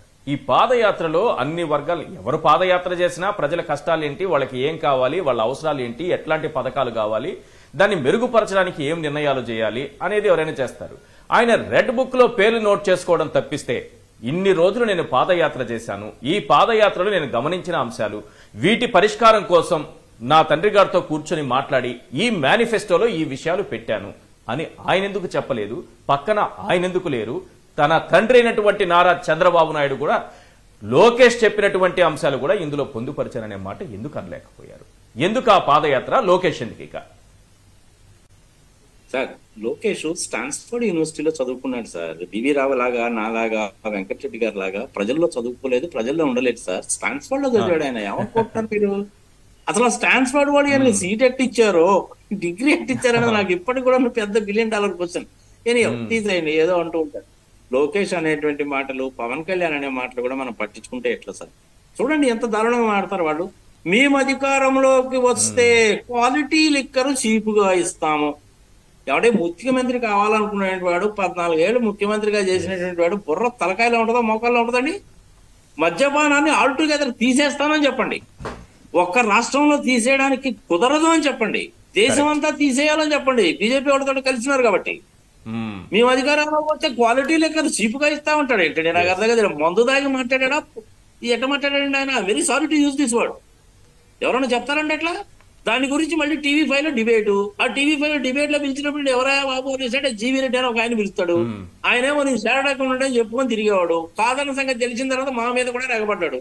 నీకెందుకురా నా సంగతి, నువ్వెవడరా నా సంగతి ఎగడరా, నా మీద కూడా ఎగబడ్డాడు. అదొక పెద్ద ఇష్యూ. అది ఆయన ఏకంగా ప్రొఫెసర్ నాగేంద్రరావు గారితో ఆర్గ్యుమెంట్ పెట్టుకుంటాడు సార్. బ్రహ్మాండ కంపెనీలో ఉన్నప్పుడు మార్గదర్శి వ్యవహారాలు మేము కూడా చూసామండి. ప్రజలకు కూడా తెలియాలి. వాళ్ళు చేసేయండి మాయామత్ చింద్రాలు ఎలా ఉంటాయో మేము చూసాం. కరెక్ట్. రామోజీరావు గారు జైలుకు వెళ్ళక తప్పదు. 6 నెలలు కేసు డిసైడ్ చేయమన్నారు, తప్పదు. Violation is very clear. అదే విధంగా చంద్రబాబు నాయుడు గారికి కూడా 17A కింద ఏదో చేద్దామని చూస్తున్నారు. కుదిరేది కాదు. అక్కడ 409 ఉంది, 420 ఉంది, 120B ఉంది. కుదిరేకి వస్తున్నారు. పాపం అనవసరంగా లోతురా మంచి అడ్వకేట్ అండి, ఆయన పిచ్చోని చేశారు పాపం. అవినీతి పరులని రక్షించడానికి కాదండి బాబు ఆ సెక్షన్. చంద్రబాబు నాయుడు అంటే రక్షించడానికి కాదది. నీతి పరులైనటువంటి వాళ్ళని రక్షించడానికి ఆ చట్టం పెడితే, సెక్షన్ పెడితే వీడు దాన్ని వైలేట్ చేద్దామని చూస్తాడు. వీళ్ళకి చట్టాలంటే గౌరవం ఉండదు, జెండా అంటే గౌరవం ఉండదు, జాతీయ గీతం అంటే గౌరవం ఉండదు, ప్రజలంటే గౌరవం ఉండదు, అభివృద్ధి అంటే ఏంటో అర్థం తెలియదు. ఏంది సార్ వాళ్ళని గురించి మన డిబేట్లు పెట్టుకొని చెప్పడం? కానీ ఏంటంటే ప్రజలకు తెలియాలి కాబట్టి చెప్పక తప్పడం లేదు. ఈ భయానికి ఈ పొత్తులకి లింక్ ఏమన్నా ఉందా? ఏమండి ఈ భయానికి అంటే 17A రేపో ఎల్లుండో కొట్టేస్తారు, అది చెల్లదు, మళ్ళీ ఆయన జైలుకు పోవడము, ఈ కేసులన్నీ ఆయన మెడకు చుట్టుకోవడం, భవిష్యత్తులో జరగబోయేది ఇదేనే భయము, ఇప్పుడు ఆయన పెట్టుకున్నటువంటి పొత్తులు ఢిల్లీ స్థాయిలో, ఈ రెండింటికి ఏమైనా లింక్ ఉందనుకుంటున్నారా? లింకు లేదు, పాడు ప్రతిపదల పెన్నా కూడా ఏడీ లేదు సార్. వాళ్ళు డోంట్ కేర్ అండి. ఏమనుకుంటున్నారు మీరు? అమిత్ షాను మోడీ అంటే సామాన్యమైన మనసు అనుకుంటున్నారా ఏంటి సార్? నేను మోడీ గారితో ఎప్పుడో మాట్లాడాను. మనం 10 మాటలు మాట్లాడితే ఆయన 4 మాటలు మాట్లాడతాడు, అది గొప్ప. అమిత్ షా గారితో కూడా ఆయన ఢిల్లీలో ఉన్నప్పుడు, అధికారంలో లేనప్పుడు ఆయన ఇంటికి వెళ్ళి మాట్లాడాను. మనం 10 మాటలు మాట్లాడితే ఆయన 1 మాట మాట్లాడతాడు. వీళ్ళిద్దరు ఢిల్లీ పోతే పరిస్థితి ఎట్లా ఉంటుంది అనుకున్నారు? పవన్ కళ్యాణ్ గారు పోయాడంటే అరే ఈశ్వర్ గారు పవన్ కళ్యాణ్ కు ఏ గరం గరం చాయ్ పిల్లదే ఉంటాడు. ఆ రకంగా మాట్లాడతారు సార్ ఆయన. వీళ్ళకి అక్కడ పోతే విలువ ఉండదండి వీళ్ళకి. ఈశ్వర్ గారు ఒక్క మాట అంటే నాగార్జున రెడ్డి అన్నది కంటిన్యూ చేస్తూ సార్ నాగార్జున రెడ్డి అన్నది కంటిన్యూ చేస్తూ ఒక్క మాట ఈశ్వర్ గారు ఒక్క మాట నాగార్జున రెడ్డి గారిది కంటిన్యూ చేస్తూ వాస్తవమే సార్. ఎందుకంటే నాకున్న సమాచారం, నేను ఢిల్లీలో ఉన్నటువంటి మీడియా మిత్రులు కొంతమంది వారితో మాట్లాడినటువంటి సమాచారం ప్రకారం 1000 కోట్ల రూపాయలు భారతీయ జనతా పార్టీకి పార్టీ ఫండ్ ఇచ్చి మరీ పొత్తులోకి వెళ్ళాడు చంద్రబాబు నాయుడు. ఊరకే భారతీయ జనతా పార్టీ పొత్తులో పెట్టుకోవాలా. వీళ్ళకి సీట్లతో పాటు 1000 కోట్లు డబ్బులు వచ్చినాయి కాబట్టి ఎవడన్నా వదులుకుంటాడో 1000 కోట్లు డబ్బులు ఇస్తే? అది కూడా ఏంటి, ఆఫ్టర్ ఎలక్షన్స్ చంద్రబాబు నాయుడు కొడుకు జైలుకి వెళ్లకుండా ఉండటం కోసం, చంద్రబాబు నాయుడు కొడుకు జైలుకి వెళ్ళటం ఉండటం కోసం ఏదో చంద్రబాబు నాయుడు ఇక్కడ ఊహిని ఉద్ధరిస్తాడని అనేది కాదు. రేపు పొద్దున ఎటు మళ్ళీ అధికారంలోకి వచ్చేది ఇక్కడ జగన్మోహన్ రెడ్డి గారు. ఎంతో కొంత మెజారిటీ కొంత అక్కడ భారతీయ జనతా పార్టీకి ఎన్డీఏ కూటమికే ప్రజెంట్ ఎడ్జ్ కనపడతా ఉంది కాబట్టి అందుకని 1000 కోట్ల రూపాయల పార్టీ ఫండ్ ఇచ్చి పెట్టుకున్నాడు సార్. పార్టీ ఫండ్ ఇస్తే అప్పుడు యాక్సెప్ట్ చేశారు. అప్పటికి మోడీ గారు అపాయింట్మెంట్ వల్ల మోడీ గారు కలవాలి. అంతా అది అమిత్ షా నడ్డా ఆధ్వర్యంలో జరిగింది. రాజశేఖర రెడ్డి గారు 2 దశాబ్దాల క్రితమే రాజశేఖర రెడ్డి గారు 2 దశాబ్దాల క్రితమే చంద్రబాబు నాయుడు గారి గురించి ఒక నిజం చెప్పారు. చంద్రబాబు నాయుడు నిజం చెప్పితే తల 1000 ఒక్కలవుద్దనే శాపం ఉంది కాబట్టి అతను మేనిఫెస్టోలు అబద్ధాలే, అతను చెప్పేవన్నీ అబద్ధాలే, నిజం చెప్తే తల 1000 ఒక్కలవుద్ది కాబట్టి అతను అబద్ధాలు చెప్తాడు. నిన్న దెందులూరు కూడా వచ్చి మా కైకలూరు నియోజకవర్గం కొల్లేరు ఎంతకాలం 1000 ముక్కలు కాకుండా ఆ తల ఉంటుందో అన్ని రోజులు అబద్ధాలు చెప్పినట్టే లెక్క. అబద్ధాలు చెప్పినట్టే లెక్క. ఇంకా అబద్ధాలు చెప్తూనే ఉంటాడు. ఇక్కడికి వచ్చి మళ్ళీ దెందులూరు కూడా అతను ముఖ్యమంత్రిగా ఉన్నప్పుడు చేయలేని దాన్ని ఇప్పుడు కొల్లేరుని కుదించి కాంటూరుని మళ్ళీ తగ్గిస్తారని చెప్పి అబద్ధం హామీ ఇస్తున్నారు. మీరు లోకేష్ ఎందుకు లేడు ఈ మేనిఫెస్టోలో అని చెప్పారు. దానికి నాకేమనిపిస్తా ఉందంటే వీళ్ళు ఖచ్చితంగా ఈ రోజు చూసినట్లయితే రాష్ట్ర వ్యాప్తంగా కూడా లోకేష్ ఎక్కడ తిరగట్లా. కేవలం ఆయన మంగళగిరికే పరిమితం అయిపోయాడు. అతను మంగళగిరిలో కూడా ఓడిపోతానని భయంతో అక్కడికి పరిమితం అయ్యాడు. ప్లస్ రాష్ట్రంలో ఎన్డీఏ కూటమి ఓడిపోతుందని చంద్రబాబు నాయుడు గారికి ఖచ్చితంగా తెలుసు. రాష్ట్రం అంతా లోకేష్ తిరిగితే ఈ లోకేష్ నోటు దోల వల్ల ఈ రెడ్ బుక్ వల్ల ఓడిపోయిందని నెపం లోకేష్ మీద పడకుండా ఆ నెపాన్ని రేపొద్దున పవన్ కళ్యాణ్ వల్ల ఓడిపోయామని చెప్పి పవన్ కళ్యాణ్ మీద నెపం నెట్టేయడానికి ఆయన పవన్ కళ్యాణ్ పక్కన పెట్టి తిరుగుతున్నాడు. ఖచ్చితంగా ఓడిపోతారనే విషయం చంద్రబాబు నాయుడుకి తెలుసు. లోకేష్ పక్కన ఉంటే దానికి ఆ ఓటమికి లోకేష్ కూడా బాధ్యుని చేయాలి కాబట్టి బాధ్యం చేయకుండా మంగళగిరిలో ఎమ్మెల్యే అయితే చాలే అని చెప్పేసి ఇలా చేస్తున్నాడు ఆయన. ఆ బాలకృష్ణ వ్యవహారం కూడా అంతేనండి. బాలకృష్ణ కూడా అందుకే బివి రావు గారి కామెంట్స్ మాత్రం గుర్తుపెట్టుకోండి. రేపు ఓడిపోయిన తరువాత నెపాన్ని పవన్ కళ్యాణ్ మీదకి నెట్టి పవన్ కళ్యాణ్ మళ్ళీ పక్కన పెట్టే ఛాన్స్ పవన్ కళ్యాణ్ మీద నెట్టేయడానికి ఆయన లోకేష్ థ్యాంక్ యూ సార్. సమయం ఇచ్చిపోయింది సార్. థ్యాంక్ యూ చర్చలో పాల్గొన్నందుకు. అదే right thank you sir. BV Rao గారు చర్చలో పాల్గొన్నందుకు, నాగార్జున రెడ్డి గారు అలాగే వెంకటరెడ్డి గారు. ఇది వాళ్ళ చర్చా కార్యక్రమం చూస్తూనే ఉంది సాక్షి టీవీ.